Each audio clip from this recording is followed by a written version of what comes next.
Class 12th का वो chapter जो क्लास 11th में आया और फिर क्लास 9th में भी आपकी फील्डिंग सेट करने के लिए आ गया, पर आपकी फील्डिंग सेट नहीं होगी क्योंकि आपको ऐसे पढ़ाया जाएगा कि आपको एक एक चीज आसानी से समझ में आएगी। तो बेटा क्लास 9th के अंदर न्यू एनसीईआरटी में जो इकोनॉमिक्स का न्यू चैप्टर ऐड हुआ है उसका नाम क्या है बेटा?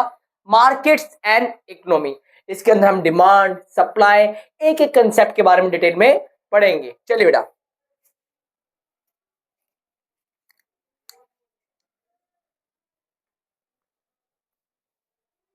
Market and economy class 9 notes. अब मार्केट इज प्लेस।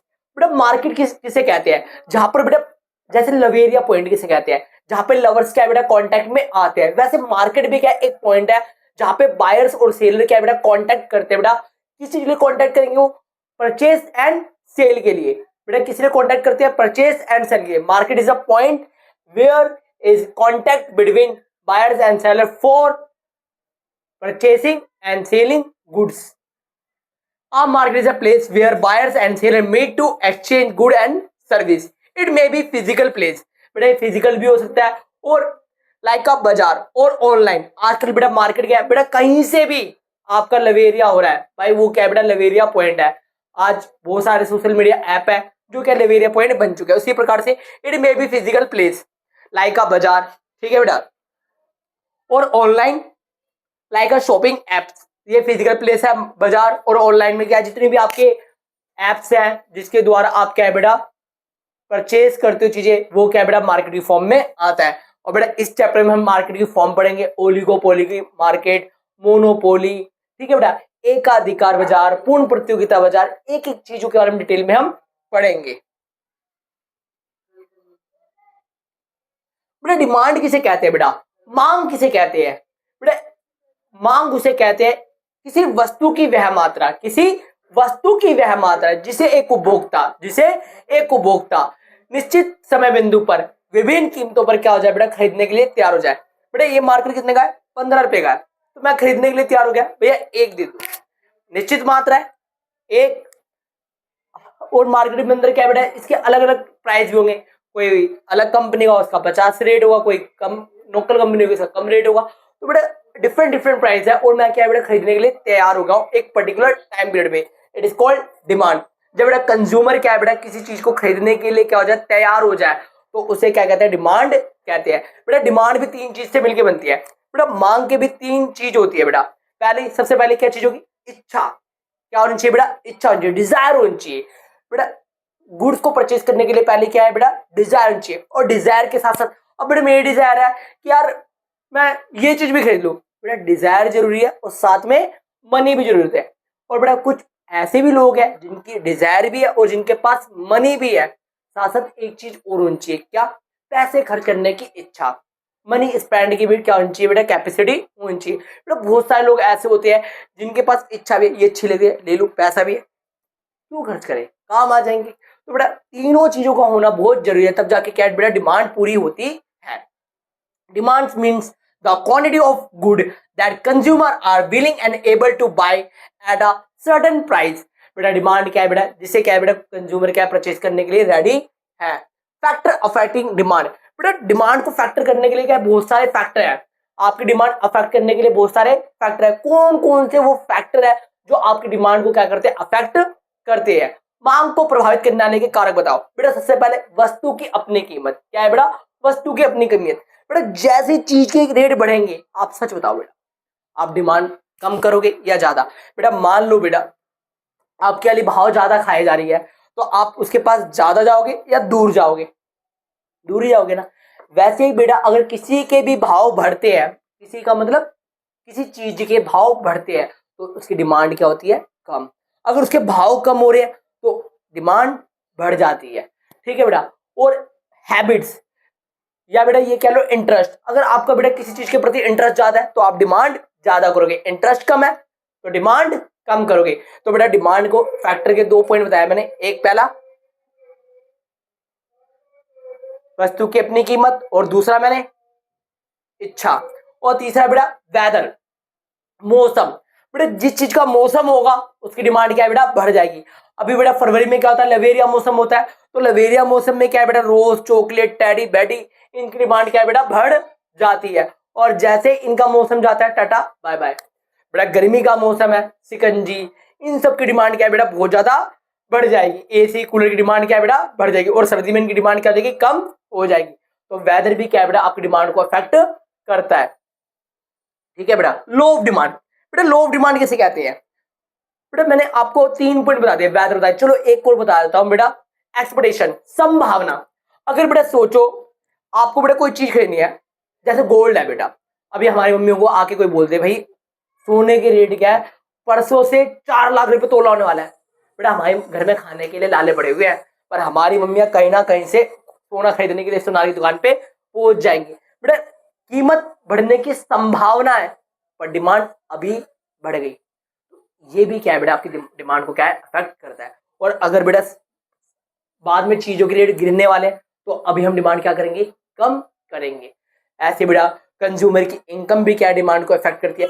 जब बेटा न्यू एनसीईआरटी जैसी आ जाएगी, वैसे आपको बेटा डिटेल के अंदर नोट्स वाइज क्या है बेटा, प्रॉपर तरीके से ये चीज आपको समझाई जाएंगी।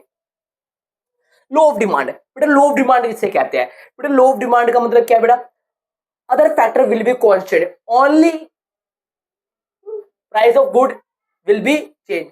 अन्य बातें समान रहने पर जब वस्तु की कीमत बढ़ती है तब मांग घटती है, और जब वस्तु की कीमत घटती है तब मांग बढ़ती है। इसे ही क्या कहते हैं बेटा, मांग का नियम कहता है। मतलब weather constant, consumer income constant, interest constant, मतलब किसी चीज में परिवर्तन नहीं होगा, सिर्फ और सिर्फ चेंज किस में होगा बेटा, प्राइस ऑफ गुड में, और किसी में चेंज नहीं होगा। बेटा देख ये बता देगा कि income of consumer, taste and preference, price of related goods. बेटा प्राइस ऑफ रिलेटेड गुड्स का मतलब क्या है बेटा, संबंधित वस्तु की कीमत। बेटा इधर 2 वस्तु आ जाती है। प्राइस ऑफ रिलेटेड गुड्स में बेटा कितने टाइप्स की गुड्स होते हैं, 2 तरह की गुड्स होते हैं, 2 टाइप्स की गुड्स होते हैं। एक होती है बेटा सब्स्टिट्यूशन गुड, कौन सी होती है, सब्स्टिट्यूशन गुड। एक होती है कॉम्प्लीमेंट्री गुड्स।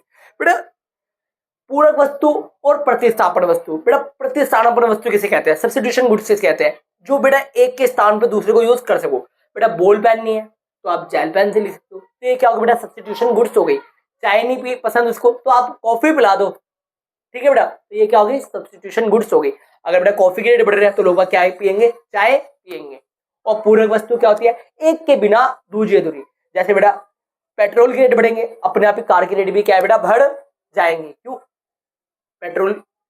पेट्रोल से क्या चलती है बेटा, कार चलती है। कार के रेट बढ़ेंगे तो पेट्रोल अपने आप ही बढ़ जाएगा। मतलब दोनों क्या है बेटा, डिमांड अपने आप ही क्या है बेटा, दोनों के दोनों क्या है बेटा, अपने एक दूसरे के लिए क्या पूर्ति के लिए बहुत जरूरी है। तो बेटा ये होती है पूरक वस्तु, ठीक है। अब इधर हुआ क्या बेटा, एक की डिमांड बढ़ेगी।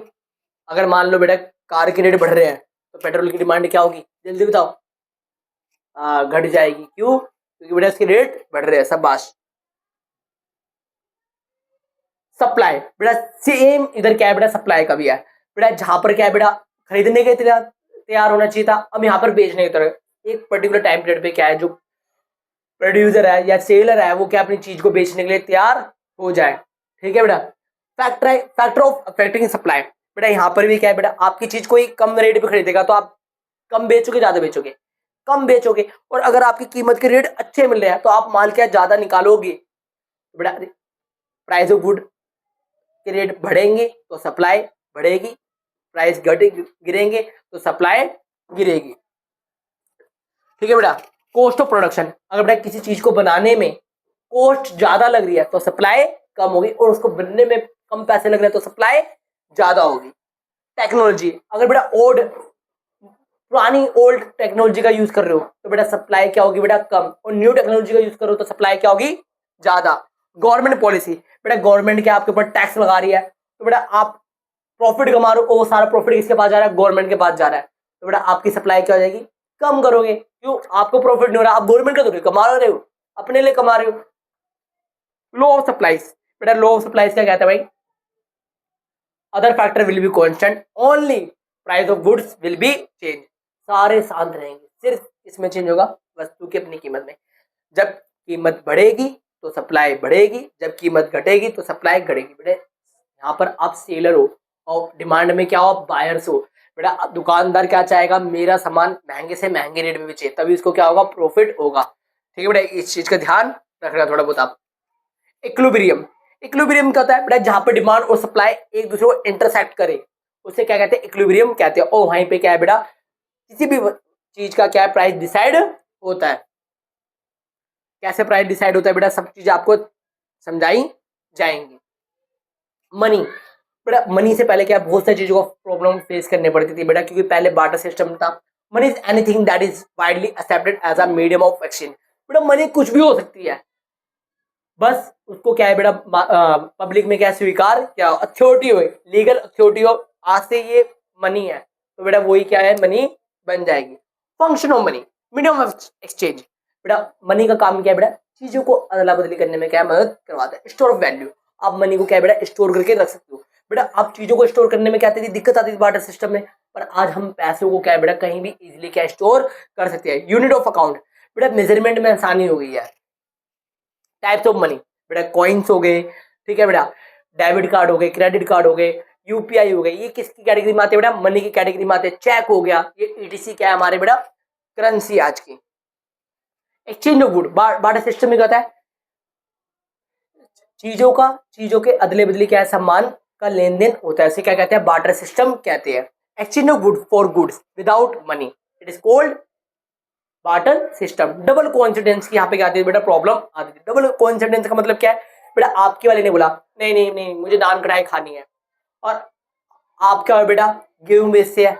अब मान लो बेटा आपका दोस्त क्या है बेटा, नान कढ़ाई बेचता है, क्या बेचता है, नान कढ़ाई, पर उसके वाले नहीं नहीं नहीं मुझे आज रात को पुलाव खाने हैं, बिरयानी खानी है। तो बेटा आपके पास तो गेहूं है और आपके दोस्त के पास नान कढ़ाई है, तो बेटा यहाँ पर क्या दोनों की मिली भगत नहीं हो पाई। तो फिर आप बेटा अपनी गेहूं को लेकर क्या है, ऐसे व्यक्ति को ढूंढोगे जो नान कढ़ाई बेचता हो और उसको क्या चाहिए हो, गेहूं चाहिए हो। ऐसी प्रॉब्लम को क्या करना पड़ता है, फेस करना पड़ता है। और ऐसी प्रॉब्लम आप फेस ना करो कि आपको चाहिए ऐसा यूट्यूब चैनल जो आपको बेटा लास्ट तक आपके साथ बने रहे। तो बेटा ये YouTube channel NS coaching centre आपके पेपर तक आपके साथ रहेगा। बस फटाफट अपने चैनल को सब्सक्राइब कर लीजिए और बेल आइकन को दबाना ना भूलें। NS coaching centre.